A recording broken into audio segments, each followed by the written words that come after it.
Hello everybody, and welcome to the final bonus episode of Let's Play The Legend of Zelda the Minish Cap. Yes, there's not really much post-game content, is it, in this? Well, is there any other Zelda game that actually has post-game content? I don't think there is. I guess there's the second quest in some of the Zelda games, but I'm not sure that counts. Anyway, I have pretty much everything you can get. I have the Mirror Shield, the medal, the trophy, all the Tiger Scrolls, all the pieces of heart, everything. So I'm 100% complete, and to celebrate, let's look at every single figurine. Let us begin.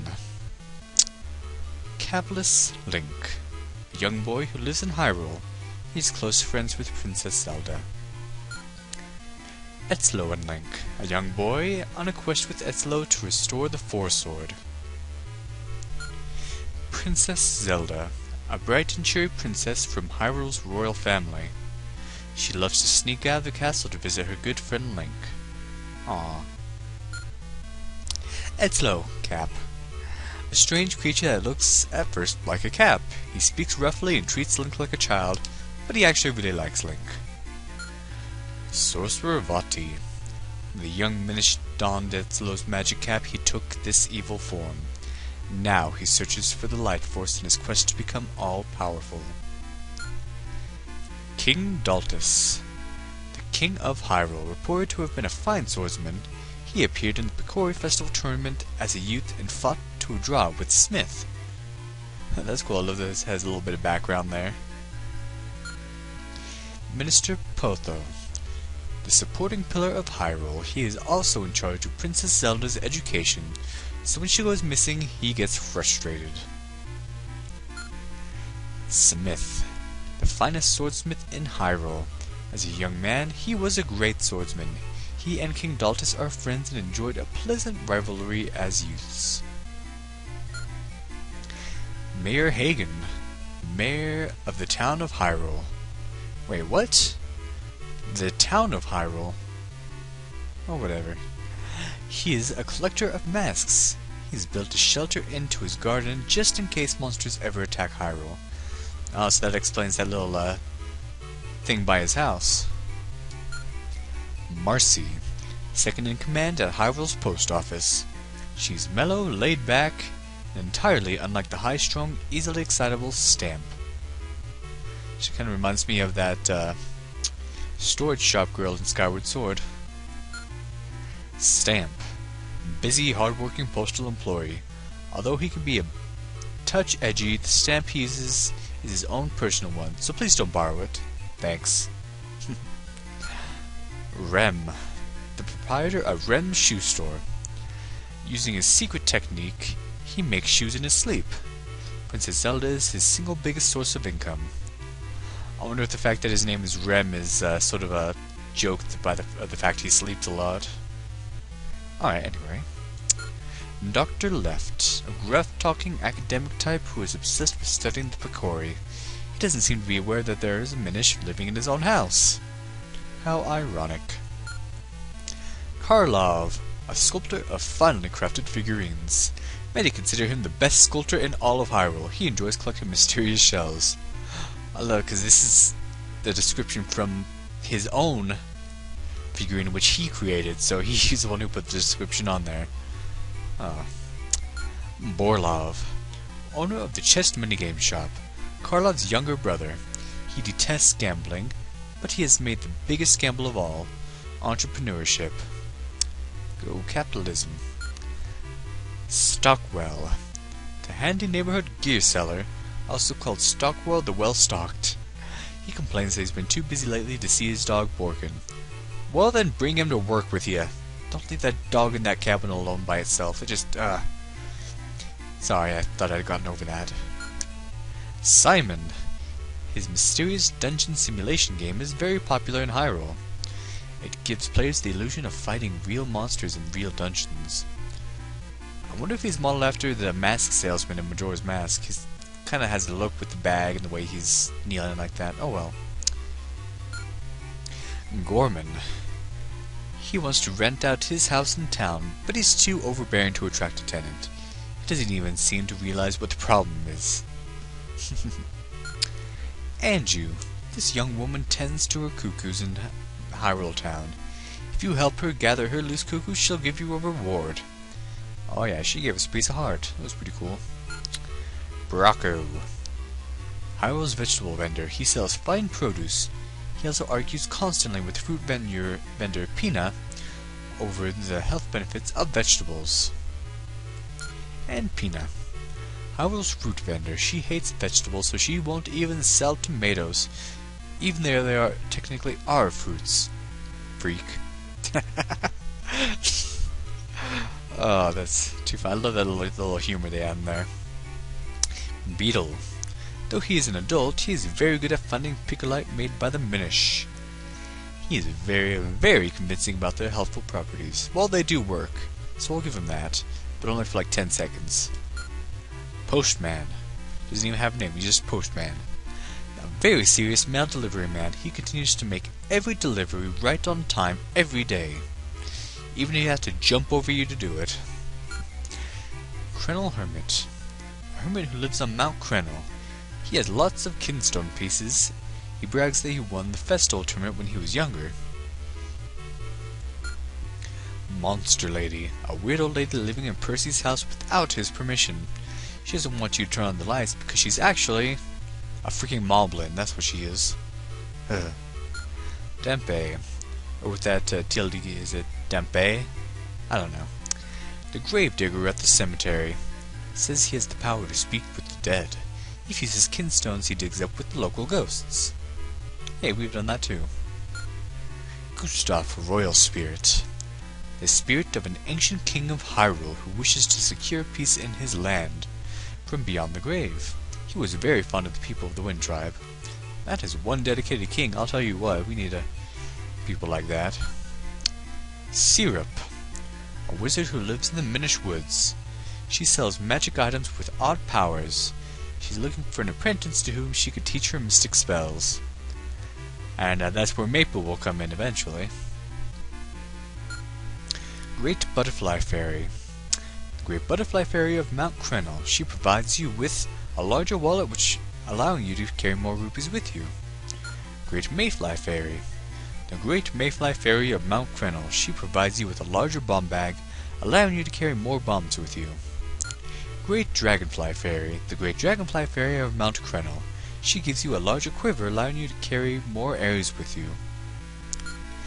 Percy, a poet who lives in Trilby Highlands. He comes home from a long journey to find his house occupied by an unwanted guest. Poor guy. Nairu. She's looking for a house in Hyrule to move into. She's descended from a line of priestesses in the land of Labrina. That's awesome because the Labrina is where The Legend of Zelda Oracle of Ages takes place. For Rory, she's looking for a house in Hyrule to move into. She's a very helpful person, but people take advantage of her nature. This really bothers her. Aww. Din. She's looking for a house in Hyrule to move into. She's a famous dancer for the land of Holodrum, which is where The Legend of Zelda Oracle of Seasons takes place, so that's cool that they included those. By the way, those are two of my most favorite games of all time in the Zelda series. Those are awesome games. Maybe Let's Play in the future, but who knows. I'd want to do, what is it, Link's Awakening first. Joy Butterfly, a rare butterfly said to bring happiness to those who catch it. If you see one on your journeys, try to grab it. It didn't really do us that much good, but oh well. Gina, a strange genie who wants to fuse kinstone pieces, which is somewhat peculiar for a monster. She has a lot of pieces, so keep on fusing. I believe we were able to fuse with her twice. Vestari, a priest living in the Minish village. He speaks some human languages. He sees that Link is human with one look. He's a bit of a human enthusiast. That's funny because there's a guy we saw who was a Minish enthusiast. They should have a conversation. Gentari, the elder of the Forest Minish. He has lived among humans for a long time. He knows where the 4 elements are. He's a twin brother in Hyrule's library. Oh yeah, library. Forest Picori, not visible to the eyes of adults. They delight in making humans happy by hiding helpful items and rupees under grass and rocks all over the world. There, it's explained. You happy? That is why Link is able to cut down grass and find rupees, because of these guys. Everything makes sense now. Let's move on. Librari. This town Minish elder is Gentari's twin brother.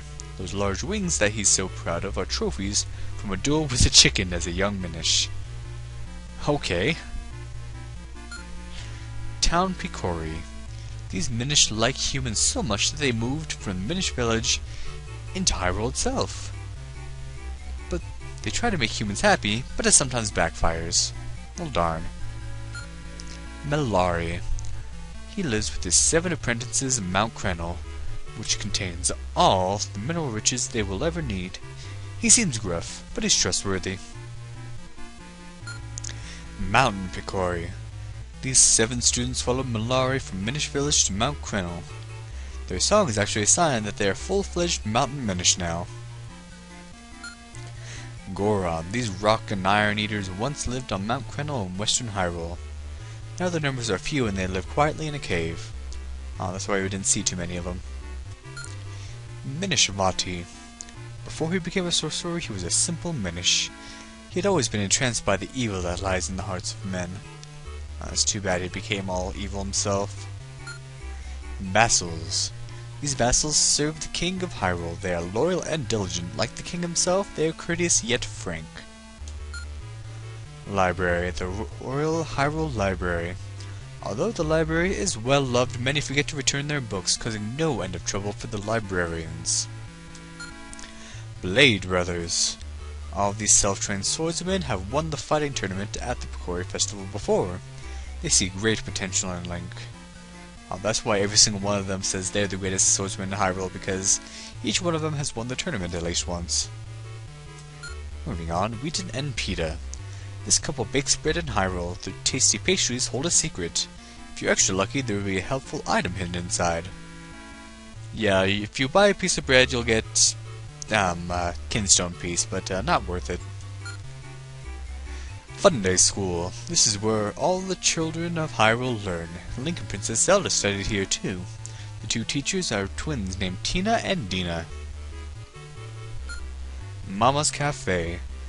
This is the best place in town to relax. You can also pick up some good tips from the latest gossip to observations around about the world. Maybe I should have talked to NPCs more often throughout the game. Oh well. Happy Hearth Inn. This generous inn gives a gift to every guest who stays the night. Guests can unwind in the lobby on the 2nd floor. Zill and Friends. Zill is the one in the middle. He likes to wander around town with his friends. He knows a lot about the town, and might even have some info for you. The Carpenters. These carpenters may be rough around the edges, but they do good work. They may seem tough, but they're in touch with their feminine side. Oh my. Young couple. Romeo and Julieta grew up next door to one another. Oh, sorry. They're dating now, but they plan to marry once they get their pet's approval. I'm not sure if dog and a cat will get along too well. Peaceful Hyrule 1. Carloff's Peaceful Hyrule Scenery Series number 1. Then we have number 2 and number 3. Kuko. I've heard it. I'm actually not sure exactly how it's pronounced. And you always pronounce it Cuckoo, but I've also heard it Cucko and Kuko. Whatever. And it has an exclamation mark too. You can't. Oh, anyway. With a boisterous crow and a cute crest, these feathered friends are the most popular pets in Hyrule. The baby chicks are like small bugs. At Lon Lon Ranch. This small ranch lies just outside Hyrule Town. Father and daughter team Talon and Malon run it. Talon and Malon, Talon and Malon, I don't know. And they sell the finest milk in Hyrule. The Wind Tribe. People who built the Wind Ruins.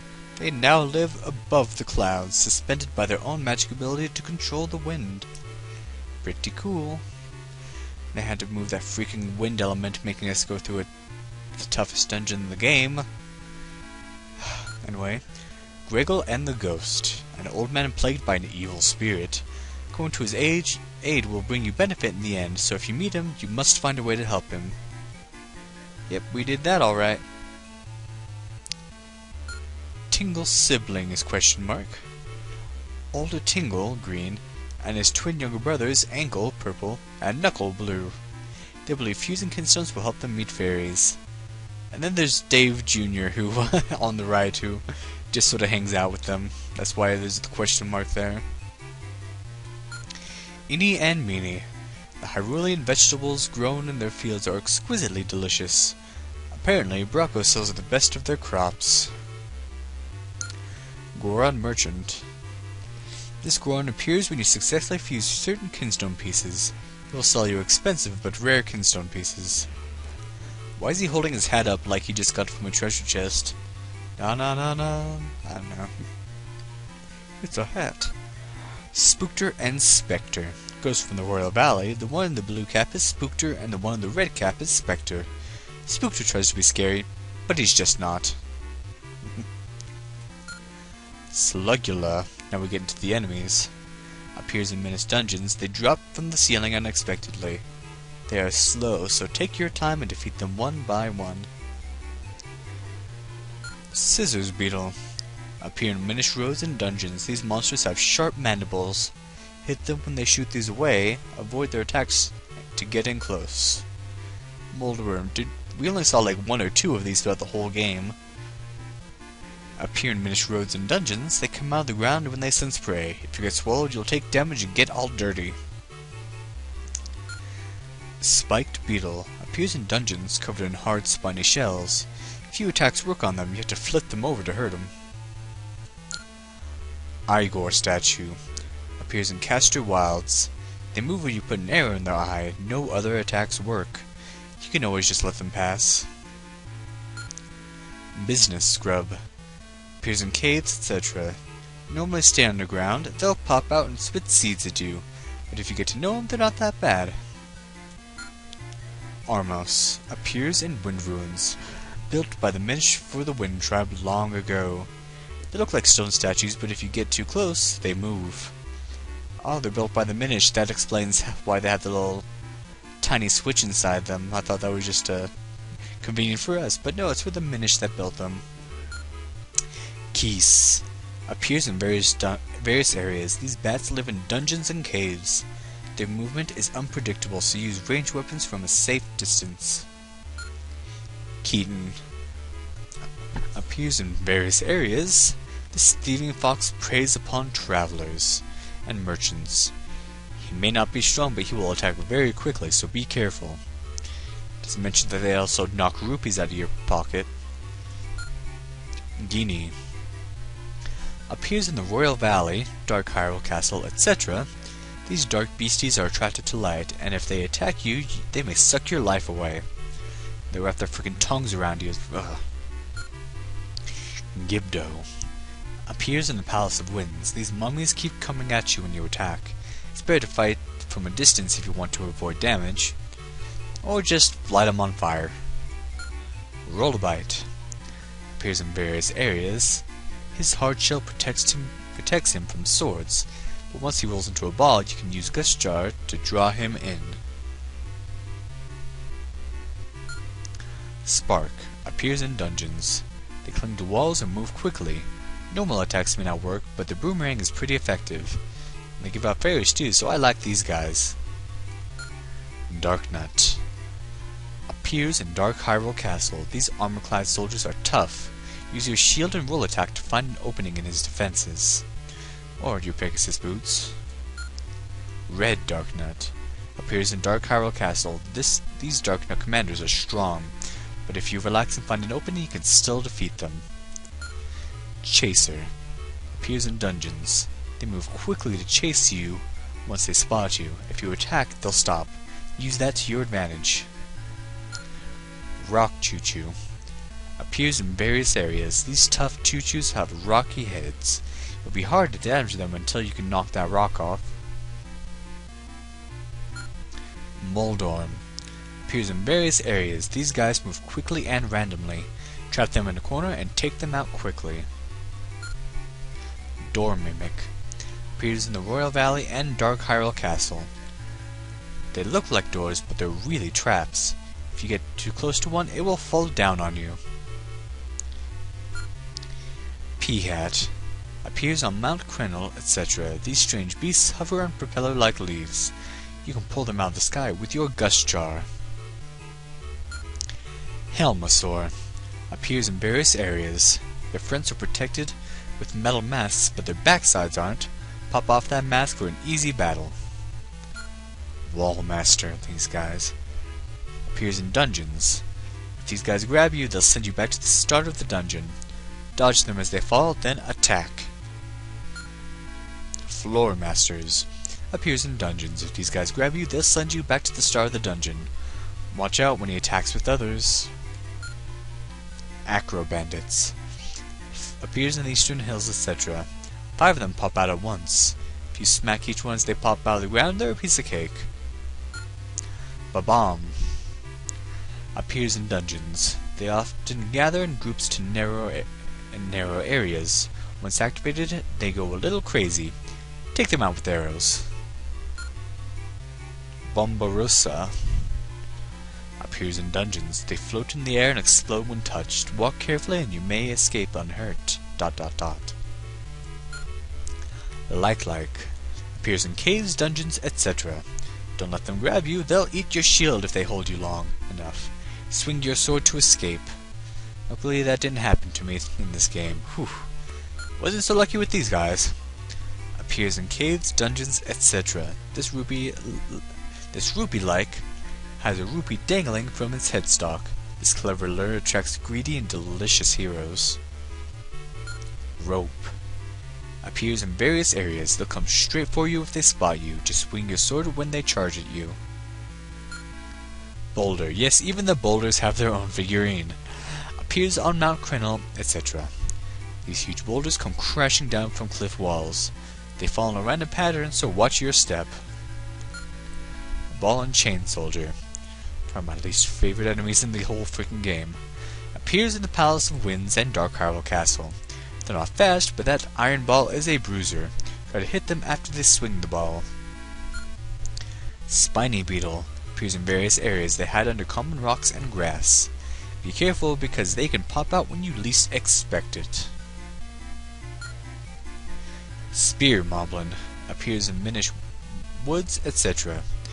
They rush you on sight. They also block head-on attacks with their spears, so circle around to attack. Bow Moblin. Appears in various areas. They fire arrows at you on sight. Block these with your shield and then close in to attack. Cloud Piranha. Appears in the sky. They swim through the clouds like fish in water. Attack them in that brief moment when they pop out. Moldos is the most... kept seeing these everywhere. Appears in Minish roads, dungeons, etc, etc, etc. There are red and blue ones. They may look small and weak, but their hard shells make them formidable. Pesto. Appears in Minish roads, dungeons, etc. There are red and blue ones. The blue ones are stronger and throw things down on your head, which looks suspiciously like dung. Puffstool. Appears in Deepwood Shrine. These mushroom beasties scatter spores all over dungeons. When their caps are red, they are invincible. Wizrobe. Appears in the Palace of Winds and Dark Hyrule Castle. They fire magic bolts from afar. Hit them when they appear so they don't cast another spell. Fire Wizrobe. Appears in the Palace of Winds and Dark Hyrule Castle. They wield fire magic. Hit them when they appear so they don't cast another spell. Ice Wizrobe. Appears in the Palace of Winds and Dark Hyrule Castle. They wield ice magic. They're weak against fire, so hit them with your fire rod. We don't have a fire rod, we have our... There must be a mistranslation. There are fire rods in Link's Awakening, know that. Oh well. Wisp. Appears in dungeons. They float in midair. They won't hurt you, but if you touch them, you won't be able to use your sword for a while. Octorok. Appears in various areas. There are blue, red, and blue ones. They've appeared in every Zelda game to date. They spit rocks, so be careful. Golden Octorok. Appears in, well, we're not sure. The legendary Golden Octorok. It can't be confirmed. They are said to shoot chunks of pure gold. Oh snap. Golden Tektite. Appears in, well, we're not sure. The legendary Golden Tektite, it has much more power. Golden Rope. Appears in, well, we're not sure. The legendary Golden Rope. It's much more aggressive than the normal ones. It will attack you on sight. Crow and Takuri. Appears in various areas. The black one is Crow. If you touch Takuri, he will steal rupees from you, so be careful. Alright, I thought they were both called Takuri, but nope. The black one is just called Crow, even though they're called, something else in other games. Oh gosh. Oh well. Lakitu. Appears in the sky. They float on clouds. They don't move, but they do throw lightning bolts, steal the clouds with the gust jar. Stalfos. Appears in dungeons. Blue ones jump and red ones throw bones. See what happens when you remove their heads with the gust jar. Beetle. Appears in various areas. They appear under rocks and grass. If they grab you, you won't be able to move. Swing your sword to get away. Choo-Choo. Appears in various areas. Choo-Choos come in many colors. Each color is a little different, but ranged weapons work well against all. Tektite. Appears on Mount Krenel, etc. They move by jumping long distances. Their movement can be unpredictable, so attack them while they are still. Trap. Appears in various areas. A trap with sharp blades. Some are triggered by nearby intruders, while others follow a set path. Lever. Appears in Castor Wilds, Mount Krenel, etc. These baddies move freely underground and pop out for a surprise attack. Keep your shield up. Matterpillar. Appears in Deepwood Shrine, etc. The caterpillar moves in a zigzag pattern. If you hit him on the nose, he gets upset and starts running around. Spiny Choo-Choo. Appears in various areas. These Choo-Choos project spikes from their bodies at the first sign of danger. Try a well-placed bomb. Octorok. Appears in the Temple of Droplets. Frozen solid by the power of water element. He's been frozen so long that his hunger is unbearable. Georg Pair. Appears in Palace of Winds. Females are larger than males. They fly around the Palace of Winds, preying on adventurers. Big Goron. This is a legendary Goron with a body bigger than a mountain. It is so big, in fact, that no one has ever seen it all at once. Big Green Choo-Choo. Appears in Deepwood Shrine. A perfectly ordinary Choo-Choo. Though not much of an enemy usually, they are terrifying to anyone Minish-sized. Gleerock. Appears in the Cave of Flames. A Gleerock with a hard, rocky shell found in Mount Krenel. Hiding in lava, this beast spews fire on everything it sees. Mazal. Appears in the Palace of Winds. Constructed by the Wind Tribe to repel intruders. This sturdy machine cannot be destroyed by any external force. Big Blue Choo-Choo. Appears in the Temple of Droplets. An ordinary blue Choo-Choo. Fighting him while Minish size is daunting, but just try to avoid that electric attack. Zelda and Link. And this is where the these last 6 that I'm going to do, these are the ones that appear after you defeat Vati. Anyway, these two become fast friends because of Smith and the King of Hyrule. Zelda wishes that sometimes unreliable Link were just a wee bit stronger. Friend-zoned. Minish Etzlo. The Minish Etzlo, before he was cursed by Vati. He's a famous Minish sage, even among Minish inventors. He was renowned for his amazing creations. Black Knight. Appears in Dark Hyrule Castle. This is the strongest Dark Knight. With a good balance of attack and defense, they will do anything to stop you. Vati Reborn, his first form. The sorcerer Vati took this form after draining the power of the light force from Princess Zelda. The evil beams from his eyes are devastating. Vati Transfigured. Once Vati's body has been shattered, this dark form rises up. All that remains of the evil sorcerer. Only the Sacred Four Sword can defeat him. Vati's Wrath. This is the embodiment of purest evil, the final form of the Power Man Vati. Its mind is consumed with a hunger for destruction. Find its weakness. And that's it. That's all of them. All 136 figurines. I think before I said 163, but there are 136. 130 you can get throughout the game, and 6 more you can get post-game. And that's it. That is officially and completely the end of my Legend of Zelda the Minish Cap Let's Play. I really hope you enjoyed, and I hope this didn't bore you too much, but I'm doing it anyway just for completion's sake. For all you guys. So thank you all for watching. I hope to do more Zelda Let's Plays in the future, and we'll see what else I have in store. So have a good day.